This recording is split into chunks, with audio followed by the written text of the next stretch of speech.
नमस्कार दोस्तों, मैं घनश्याम राय आप सभी का न्यूज डंका हिंदी में स्वागत करता हूं। अखिलेश यादव ने सोमवार को पीडीए यात्रा की शुरुआत साइकिल से की। पीडीए का मतलब है कि पिछड़ा, दलित और अल्पसंख्यक, इन तीनों समुदाय को एकजुट कर अखिलेश यादव 2024 के लोकसभा चुनाव में बड़ी जीत का दावा कर रहे हैं। इस यात्रा को शुरू करने से पहले अखिलेश यादव ने एक प्रेस वार्ता की, जिसमें उन्होंने पीडीए में ए से अल्पसंख्यक, अगड़ा, आदिवासी के अलावा आधी आबादी को भी जोड़ने की बात कही। ऐसे में सवाल यह है कि क्या अखिलेश यादव पीडीए यात्रा के तहत इन समुदाय को सपा से जोड़कर बीजेपी को लोकसभा चुनाव में मात देंगे? यह तो भविष्य के गर्भ में है।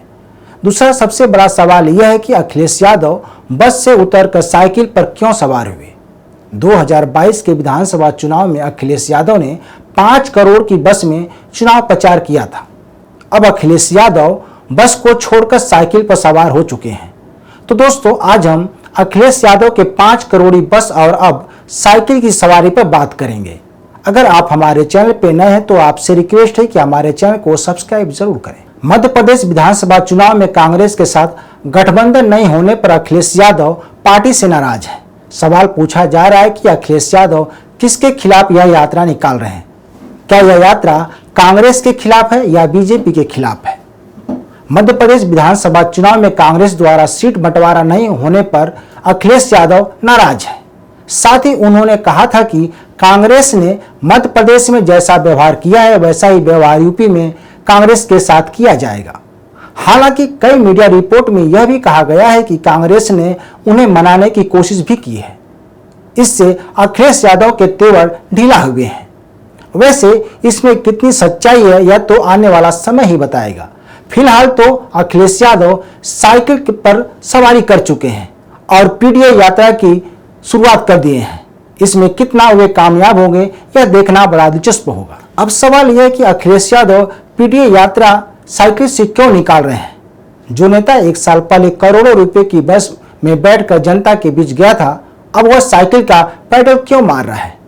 साल भर में ही ऐसा क्या हो गया कि अखिलेश यादव को बस की सवारी छोड़नी पड़ी और साइकिल पर सवार होना पड़ा?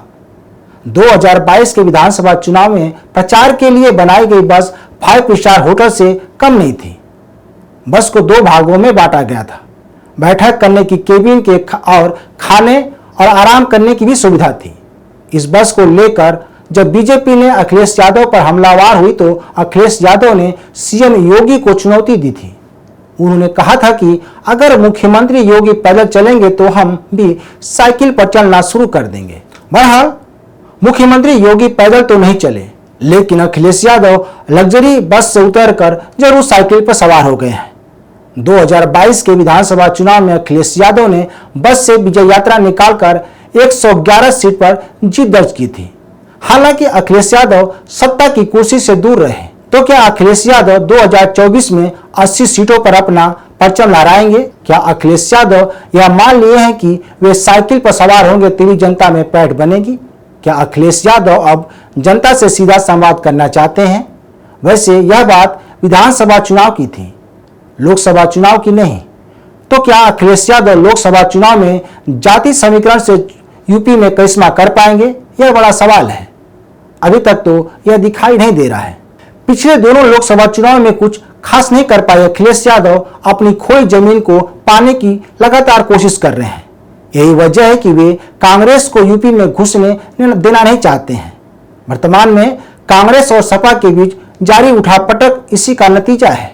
कांग्रेस ने अजय राय को यूपी में प्रदेश अध्यक्ष बनाकर अखिलेश यादव को खेल को बिगाड़ दिया है। 21 अक्टूबर को कांग्रेस पिछड़ी जातियों का एक सम्मेलन आयोजित करने जा रही है, जिसका नारा दिया गया है, जितनी आबादी उतना हक।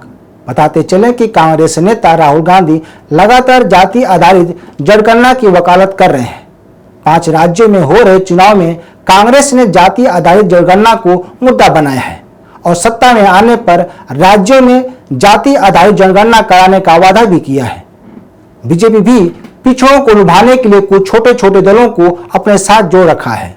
अब बात दलित समुदाय की जाए तो यह मतदाता किस ओर जाएगा यह बड़ा सवाल है, क्योंकि यूपी का दलित मतदाता हमेशा मायावती को ही वोट करता आया है। पिछले दोनों चुनाव में बड़े पैमाने पर मायावती को पार्टी को दलितों ने वोट किया था। इस बार ऊंट किस कवट बैठेगा यह देखना होगा। अल्पसंख्यक की बात करें तो मुस्लिम समुदाय का वोट बटा हुआ है।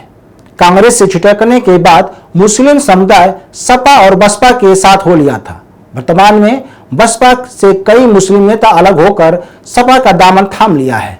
ऐसे में उसका लाभ सपा को अभी दिखाई नहीं दिया है। वैसे जानकारों का कहना है कि विधानसभा चुनाव और लोकसभा चुनाव में मतदाता बड़ी समझबूझ के साथ मतदान करता है। तो अखिलेश यादव के पीडीए यात्रा का दलितों, अल्पसंख्यकों और पिछड़ों पर कितना असर डालेगी यह अभी भविष्य के घर में है। बहरहाल लोकसभा चुनाव में ध्रुवीकरण की आशंका बनी हुई है। पिछले दिनों सपा नेता आजम खान के जेल जाने पर अखिलेश यादव ने कहा था कि आजम खान मुसलमान हैं, इसलिए उनको निशाना बना गया। कांग्रेस भी इस्राइल फिलिस्तीन जंग को मुद्दा बना सकती है। अखिलेश यादव के पीडीए यात्रा से सपा को कितना लाभ मिलेगा यह लोकसभा चुनाव के बाद ही पता चलेगा। सपा की जाति आधारित यात्रा सबसे ज्यादा किसको नुकसान पहुंचाएगी यह अभी देखना होगा। तो दोस्तों, आपका इस बारे में क्या विचार है हमें जरूर बताएं। इस वीडियो को शेयर, लाइक और कमेंट जरूर करें। हमारे YouTube चैनल को सब्सक्राइब करना न भूलें। धन्यवाद।